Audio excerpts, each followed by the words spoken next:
Excella Education Study in USA assured scholarship. Contact 9881 96666.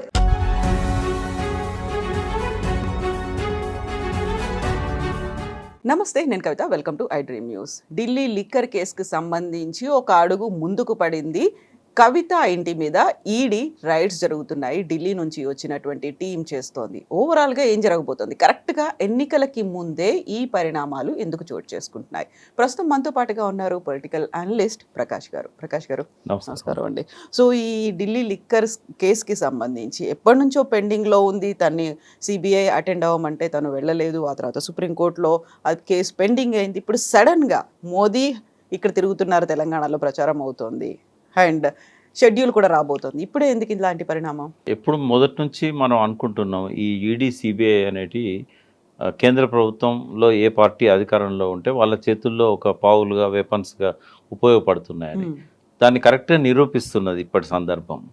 ఇప్పుడు ఈ దాదాపుగా 5-6 సార్లు వాళ్ళ అధికారులు వచ్చారు, ఆమెను ఇంట్రాగేట్ చేశారు, ఆమెను ఢిల్లీకి పిలిచారు, అక్కడ ఇంట్రాగేట్ చేశారు. కొన్నిసార్లు రమ్మన్నప్పుడు ఈమె పోలేదు, సిబిఐ వాళ్ళు రమ్మన్నప్పుడు. అంటే ఇదంతా ఎలక్షన్స్ను దృష్టిలో పెట్టుకొని 2 సార్లు వచ్చాయి ఎలక్షన్స్. అప్పుడేమో అసెంబ్లీకి, ఇప్పుడు పార్లమెంట్కి. ఈ ఎన్నికలల్లో ఈమె ఒక అవినీతి పాల్పడ్డది, ఈమె లిక్కర్ స్కామ్లో ఉన్నది అనేది బాగా ప్రచారం చేయడం వల్ల బీజేపీ కొంత లబ్ధి జరుగుతుందేమో అనేది వాళ్ళ ఆలోచన. లాస్ట్ టైం వాళ్ళు ఆ ప్రచారం బాగా చేయడం వల్ల కాంగ్రెస్ కొంత లబ్ధి దొరికింది, వాళ్ళకేం దొరకలేదు. ఈసారి కొంత పార్లమెంట్ ఎలక్షన్స్ కాబట్టి బీజేపీ పోటీలో ఉంది. ఇంతకుముందు ఏంటంటే కొన్ని స్థానాల్లో మాత్రమే వాళ్ళు గట్టి ఫైట్ ఇచ్చారు. ఈసారి ఏంటంటే వాళ్ళు 10 సీట్లు ఎక్స్పెక్ట్ చేస్తున్నారు. కాంగ్రెస్కు వాళ్ళ మధ్యనే పోటీ ప్రధానంగా ఉంటుంది అనేది కూడా వాళ్ళు అనుకుంటున్నారు. ఎందుకంటే దేశాన్ని రూల్ చేసే జాతీయ పార్టీలు కదా ఇవి. ఒకవేళ టీఆర్ఎస్కు ఓట్లేసి గెలిపించినా కూడా వీళ్ళు ఢిల్లీ స్థాయిలో ప్రభావితం చేయలేరు కదా అనేది ఒక ప్రచారం చేస్తూ ఉన్నారు. అంటే వాళ్ళ ప్రచారానికి ఉపయోగపడుతుందనే ఉద్దేశంతో ఈడీతో ఈ రేడ్లు చేయించడం ఇదంతా కూడా జరుగుతూ ఉంది. ఇంత ప్రహసనం అవసరం? ఒకవేళ నిజంగానే ఈడీకి చిత్తశుద్ధి ఉంటే మొట్టమొదటిసారి ఆమెను ఇంట్రాగేట్ చేసినప్పుడే ఆ రేడ్స్ చేయాల్సి ఉండే, ఆధారాలు దొరికితే అప్పుడే అరెస్ట్ చేయాల్సి ఉండే, అప్పుడే కోర్టులో ప్రొడ్యూస్ చేయాల్సి ఉండే. ఇంత నాంచడము ఇది ఒక అసాధారణమైన ప్రక్రియలాగా మారింది. అంటే ఇంతకుముందు చాలా కేసులలో చాలామందిని పెద్ద పెద్ద వాళ్ళని కూడా ఈడీ అరెస్ట్ చేసింది. కానీ ఎవరి విషయంలో జరగనంత ప్రహసనం ఈమె విషయంలో జరుగుతూ ఉంది. అంటే ఇది కేవలం రాజకీయమే తప్ప దీని వెనకాల నిజంగా చిత్తశుద్ధి ఈడీకి లేదు, ఆధారాలు కూడా వాళ్ళకేం దొరకలేదు. గతంలో ఎన్నిసార్లు ఆమెను ఇంట్రాగేట్ చేసినా ఆమె ఫోన్లన్నీ ధ్వంసం చేసిందని చెప్పింది, కానీ ఆమె అన్ని సిమ్ కార్డులు తీసుకుపోయి ఇచ్చింది. అంటే ఎక్కడ ఏ ఆధారం దొరకలే. కేవలం ఒకే ఒక వాంగ్మూలం ఏంటంటే అందులో ఒకరిని అప్రూవర్గా మార్చి అతనితో స్టేట్మెంట్ తీసుకున్నారు. అతను మళ్ళీ కోర్టుకు పోయి నా మీద ఒత్తిడి చేశారు, నేను ఇచ్చింది వాస్తవం కాదని కూడా ఢిల్లీ హైకోర్టులోనే అతను మళ్ళీ పిటిషన్ పెట్టి చెప్పుకున్నాడు. అంటే ఏ ఆధారం లేకుండా ఈ పొలిటికల్ హరాస్మెంట్ అనేది ఏదైతే ఉన్నదో ఇది ఎలక్షన్లలో వాళ్ళ లబ్ధి కోసం ప్రజలల్లో ఈమె పట్ల ఒక దుష్ప్రచారం చేయడానికి బీఆర్ఎస్ పార్టీని, ఎందుకంటే మాజీ ముఖ్యమంత్రి గారి డాటర్ కాబట్టి ఆ రకంగా రాజకీయం కోసం ఉపయోగించుకుంటున్నారు తప్ప ఇంటి మీద రేడ్ చేసినంత మాత్రం దొరికేది ఏముండదు. ఇదంతా పబ్లిసిటీ కోసం చేసుకుంటుంది. సో ఇప్పుడు ఇదే కేసుకి సంబంధించి అరెస్ట్ అయినటువంటి Delhi deputy CM Manish Sisodia 1 year నుంచి జైల్లోనే ఉన్నారు. బెయిల్ మీద కూడా ఇంకా బయటికి రాని పరిస్థితి. ఒకవైపు అరవింద్ కేజ్రీవాల్కి కూడా సమన్లు పంపిస్తున్నారు. ఇప్పుడేమో ఈడీ రైడ్స్ జరుగుతున్నాయి. ఇది ఇలాగే కంటిన్యూ అవుతూ ఉంటే నెక్స్ట్ ఏం జరుగుతుందంటారు? అంటే ఎట్లుంటుందంటే ఈ పార్టీలకు ఉన్న సంబంధాలను బట్టి నేరస్తులను కాపాడడం కానీ, నిరపరాధుల మీద దోషులుగా ముద్ర వేయడం కానీ ఇవన్నీ జరుగుతూ ఉన్నాయి. అంటే న్యాయస్థానాలు కొంచెం వీటికి అతీతంగా ఉండే. సిబిఐ, ఈడీ లాంటి వాళ్ళు ఛార్జ్షీట్లు పెడతారు, కానీ తీర్పులు చెప్పాల్సిన న్యాయస్థానాలు కూడా ఇప్పుడు నేనేమన్నా అంటే కంటెంప్ట్ ఆఫ్ కోర్ట్ అవుతుంది. ఇంతకుముందు నేను కంటెంప్ట్ ఆఫ్ కోర్టు కేసులో ఒక 7 సంవత్సరాలు హైకోర్టు, సుప్రీంకోర్టు తిరిగి అందులోంచి బయటపడ్డాను. ఎందుకంటే ఒక ప్రివిలేజ్ ఉంటుంది జడ్జెస్కి. ఎవరు ఏమన్నా కూడా దాన్ని వాళ్ళు సోమోటో తీసుకొని మనల్ని కోర్టుకు లాగుతారు, మిమ్మల్ని నన్ను కూడా లాగుతారు. కాబట్టి నేను దాని మీద మాట్లాడదలుచుకోలేదు. బట్ నిష్పక్షపాతంగా న్యాయ వ్యవస్థ ఉండాలి. బట్ రాజకీయ ప్రయోజనాల కోసం పెట్టే కేసుల విషయంలో రాజకీయ ప్రత్యర్థులను లాగడం ఇట్లాంటి విషయాలలో ఏదైతే ఉన్నదో ఈ కొంత హద్దులు దాటుతున్నారేమో అని అనిపిస్తూ ఉన్నది. ఎలక్షన్స్ టైంలో అరెస్ట్ చేయడము, మళ్ళీ వాళ్ళకి బెయిల్ రాకుండా చూడడము. ఎందుకంటే ఇప్పుడు ఫైనల్గా మళ్ళీ పొలిటికల్ ఇంటర్ఫిరెన్స్ లేకుండా జడ్జెస్ అపాయింట్ కావడం లేదు. ఇక్కడ నుంచి సుప్రీంకోర్టు దాకా కూడా ఏ జడ్జి అపాయింట్ కావాలన్నా మళ్ళీ కొలీజియము, తర్వాత సిఫారసులు త్రూ చీఫ్ మినిస్టర్ ఆఫీస్ ద్వారా ఫార్వర్డ్ కావడం హైకోర్టుకి అయితే, సుప్రీంకోర్టుకి అయితే మళ్ళీ అక్కడ పొలిటికల్ ఇంటర్ఫిరెన్స్ ఇట్లా ఉండడం వల్ల ఒక నెక్సెస్ అనేది ఇప్పుడు అంబేద్కర్ రాజ్యాంగాన్ని రాసినప్పుడు ఆయన ఆశించింది ఒకటి, ఈ 70 ఏళ్ళుగా జరుగుతున్నది ఇంకొకటి. అంటే దీనివల్ల స్వచ్ఛత అనేది కొంత మరుగున పడింది. ఇప్పుడు మనీష్ సిసోడియాని ఎందుకు 1 year జైల్లో ఉంచాలి? ఒకవేళ ఇప్పుడు ఎవరికైనా అతను దోషి అని రుజువు అయ్యేదాకా శిక్ష వేయకూడదు. బెయిల్ లేకుండా జైల్లో పెట్టడం అనేది శిక్షతో సమానం. అది ఎవరి విషయమైనా కూడా అది వాంఛనీయం కాదు. ముందు బెయిల్ ఇవ్వాలి. బెయిల్ ఇచ్చిన తర్వాత కోర్టుకు రెగ్యులర్గా అటెండ్ అవుతున్నాడా లేదా అని బయట ఉంటే ఏం చేయగలుగుతాడు సిసోడియా? సాక్ష్యాలు తారుమారు చేయడానికి కొంత అవకాశం ఉంటుంది కాబట్టి బిగినింగ్లో ఒక 15 రోజుల్లో ఛార్జ్షీట్ వేసేంతవరకు జైల్లో పెడితే అర్థం ఉంది. ఛార్జ్షీట్ను కూడా ఏళ్ళ కొద్దీ పొరగించడం అనేది కూడా కరెక్ట్ కాదు. 90 రోజుల లోపల ఛార్జ్షీట్ వేయాలి, లేకపోతే బెయిల్ ఇవ్వాలి అనేది సుప్రీంకోర్టు రూలింగ్సే ఉన్నాయి. ఏ వ్యవస్థ సరిగా లేదు. దానివల్లనే ఇటువంటి ఈ బీజేపీ లాంటి పార్టీలు, రేపు కాంగ్రెస్ వచ్చినా కూడా ఈ వ్యవస్థలన్నింటినీ వాళ్ళ గుప్పిట్లో పెట్టుకోవడానికి వాళ్ళు అవకాశాలు ఏర్పాటు చేసుకున్నారు. అధికారులను వాళ్ళ చెప్పు చేతుల్లో పెట్టుకుంటున్నారు. ఎన్నిసార్లు సిబిఐ డైరెక్టర్గా నియమించినప్పుడు కోర్టులలో పోయి వివాదాంశమై కోర్టులు వాళ్ళని పక్కకు పెట్టి మళ్ళీ వేరే వాళ్ళని అపాయింట్ చేయడం, ఇదంతా మనం చూసాం. ఇదంతా కూడా అంటే అదే క్రమంలో మనం ఈ లిక్కర్ కేసును కూడా చూడాలని నేను అంటున్నాను. సో ఇప్పుడు ప్రస్తుతం ఉన్నటువంటి పరిస్థితుల్లో ఏం జరుగుతుంది అనుకుంటున్నారు? ఎందుకంటే తను సిబిఐ పిలిచింది, వెళ్ళలేదు. బట్ ఈడీ డైరెక్ట్గా వచ్చి ఇక్కడ సోదాలు నిర్వహించడం అనేది కవితకు అనుకూలమే. ఇది తేలిపోతుంది కదా. ఇప్పుడు ఆమె నిరపరాధి అని మొదటి నుంచి చెప్తున్నది. నిజంగానే ఆధారాలు ఉంటే ఇంతకాలం ఆగేవాళ్ళు కూడా కాదు. వాళ్ళు ఏదన్నా ఇప్పుడు రేట్ చేసినప్పుడు లెక్కకు మించిన ఆస్తులు ఉన్నాయని చెప్పొచ్చు, లేదా మనీ లాండరింగ్ సంబంధించి ఏదైనా దొరికినట్టయితే ఆమెకు ఆ ఛార్జ్ షీట్ పెట్టేటప్పుడు అది బలంగా ఉంటుంది. లిక్కర్ స్కామ్లో ఆమెను అక్యూజ్డ్గా ఆల్రెడీ మెన్షన్ చేశారు.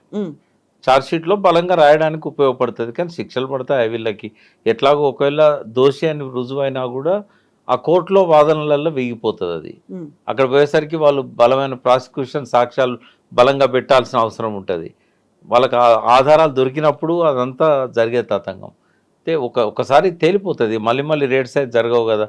ఓసారి ఇది ఇవాళ జరిగింది అనుకోండి, ఇంకా దీంతోనే అయిపోతుంది ఆ ఇష్యూ. ఇంకా మళ్ళీ ఏమి ఉండదు. ఇక ఒకవేళ దొరికితే ఇమ్మీడియట్గా ఆమెను అరెస్ట్ చేస్తారు, బెయిల్ పెట్టి బయటికి తీసుకురావచ్చు, లేదా ఎలక్షన్స్ అయ్యేదాకా బెయిల్ ఇవ్వకుండా కూడా జైల్లో పెట్టే అవకాశం ఉంటుంది. ఒకవేళ ఆధారాలు ఏం దొరకలేదు అనుకోండి, ఇది ఎన్నికల స్టంట్ కోసం చేశారని అనుకోవాలి, వదిలేస్తారు. అంతకుమించి చేసేది ఏముంది? ఈదర్ వే ఈ ఇష్యూ క్లోజ్ కావడానికి ఈ వాళ్ళ రేట్స్ అనేటివి ఉపయోగపడతాయి. సో విచారణకి హాజరు అవ్వాలి అనేది అయితే లెటర్స్ రూపంలో పంపించారు. కానీ సడన్గా ఈడీ వచ్చింది, సోదాలు నిర్వహిస్తోంది అనేది దానికి సంబంధించినటువంటి ముందస్తు సమాచారం అయితే లేదు. టక్కున వచ్చేసారు, జరుగుతోంది. ఇప్పుడు మళ్ళీ వినిపిస్తోంది కవిత అరెస్ట్ తప్పదు అనేటువంటి ఒక క్వశ్చన్ మార్క్తో వినిపిస్తోంది. ఏ ఆధారం దొరికినా అరెస్ట్ చేస్తారు. ఆధారం దొరకపోతే మాత్రం అరెస్ట్ చేయకపోవచ్చు.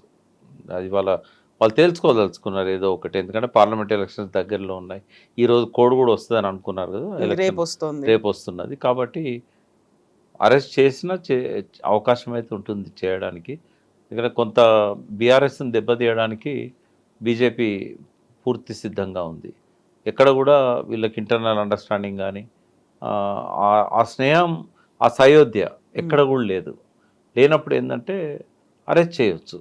అరెస్ట్ చేసి బెయిల్ రాకుండా కొంతకాలం మనీష్ సిసోడియాలాగా జైల్లో ఉంచే అవకాశం కూడా ఉంది. ఇందులో ఇప్పుడు వినిపిస్తున్నటువంటి ఇంకొక వాదన, ఇవన్నీ ముందస్తుగానే ఊహించారు కాబట్టి కవిత ఈసారి ఎంపీ ఎలక్షన్స్లో బరిలో దిగట్లేదు, నిజామాబాద్ స్థానం కూడా తనకి కేటాయించలేదు అనేది నిజమే అంటారా? కారణం కాదు అది. ఒకటేంటంటే ఆమె ఎమ్మెల్సీగా ఉంది. మొన్నటి ఎలక్షన్స్లో ప్రతికూల ఫలితాలు రావడం వల్ల అందులో టార్గెట్ అయింది కూడా కవిత, కేటీఆర్, ఫ్యామిలీ పార్టీ, ఫ్యామిలీ రాజకీయము ఇట్లాంటివన్నీ జరిగినాయి. కాబట్టి మళ్ళీ ఆ కుటుంబ సభ్యులను నిలబెట్టి మరొకసారి ప్రజల్లో పల్చన కావడం ఇష్టం లేదు. కొత్త అభ్యర్థులను అందులో కొంచెం బీసీ వర్గాలకు ప్రాధాన్యం ఇవ్వాలని చెప్పి కేసీఆర్ గారు అనుకున్నారు. ఈసారి కొంచెం మీరు చూస్తున్నారు కదా, ఒక్కొక్క ఎంపీ అభ్యర్థిని నియమించడం కోసం ఒక రోజంతా ఎక్సర్సైజ్ చేస్తున్నారు. అంతకుముందు ఒపీనియన్స్ తీసుకున్నారు, మళ్ళీ నేరుగా మన అధ్యక్షుడే వాళ్ళ Interaction ఒపీనియన్స్ అవుతున్నారు. తీసుకుంటున్నాడు. అంటే ఒక ఎక్సర్సైజ్ అయితే జరుగుతూ ఉంది. ఇంతకుముందు ఎన్నడూ టీఆర్ఎస్లో ఇటువంటి చూడలేదు. అసలు ఎవరి పేర్లు డిక్లేర్ అవుతాయో కేటీఆర్ కానీ హరీష్ కానీ కూడా తెలియకపోని పరిస్థితి ఉండేది. అసెంబ్లీ ఎన్నికలప్పుడు అట్లనే జరిగింది. బట్ ఈ ప్రతికూల ఫలితాల వల్ల వచ్చిన మార్పు ఇది. దీనివల్ల కొంచెం మంచి ఫలితాలే రావచ్చేమో. ఎందుకంటే అందరిని విచారించి ఎవరికి ఇబ్బంది లేకుండా అందరిని కూర్చోబెట్టి కన్విన్స్ చేసి ఇస్తున్నారు. నచ్చని వాళ్ళు వెళ్ళిపోతున్నారు. మొన్న నేను మహబూబాబాద్ చర్చ అప్పుడు నన్ను ఇన్వైట్ చేశారు. చూశాను, అబ్జర్వ్ చేశాను. సీతారాం నాయక్ నా పక్కనే కూర్చున్నాడు. కేసీఆర్ గారు తన అనౌన్స్ చేసే ముందు ఆడ కవిత పేరు మహబూబాబాద్కి ఎంపీగా మాలోత్ కవిత గారు సిట్టింగ్ ఎంపీ. సీతారాం గారి గురించి చాలాసేపు మాట్లాడారు ఆయన. మన ప్రొఫెసర్ గారికి ఇవ్వాల్సి ఉండే ఇవ్వలేకపోయినాము, తప్పకుండా ఆయనకు సరైన సమయంలో ఆయన మేము చూసుకుంటాము అది అని. కానీ ఆయన బయటకు వచ్చామన్నాడు. 5 ఏళ్ళు వాళ్ళ పవర్లో ఉండి నాకు ఎంపీ ఇవ్వకుండా ఏం చేయలేకపోయినలు, ఇప్పుడు చూసుకునేది ఏముంటుంది. సో అట్లా మాట్లాడతారు కానీ నాకేం నమ్మకం లేదు, నేను నా దారి నేను చూసుకుంటాను అని చెప్పి వెళ్ళిపోయాడు ఆయన. బీజేపీ పిలిచింది, ఆయనకు సీట్ ఇచ్చింది. కాబట్టి పాలిటిక్స్లో కొంత ముందట మాట్లాడకపోవచ్చు. కేసీఆర్ గారి దగ్గరికి వచ్చి మాకు అందరికి యాక్సెప్టబుల్ ఈ క్యాండిడేట్ అని చెప్పొచ్చు వాళ్ళు. బట్ బయట పోయి ఎవరి గోతులు తవ్వే వాళ్ళు తవ్వుతూనే ఉంటారు.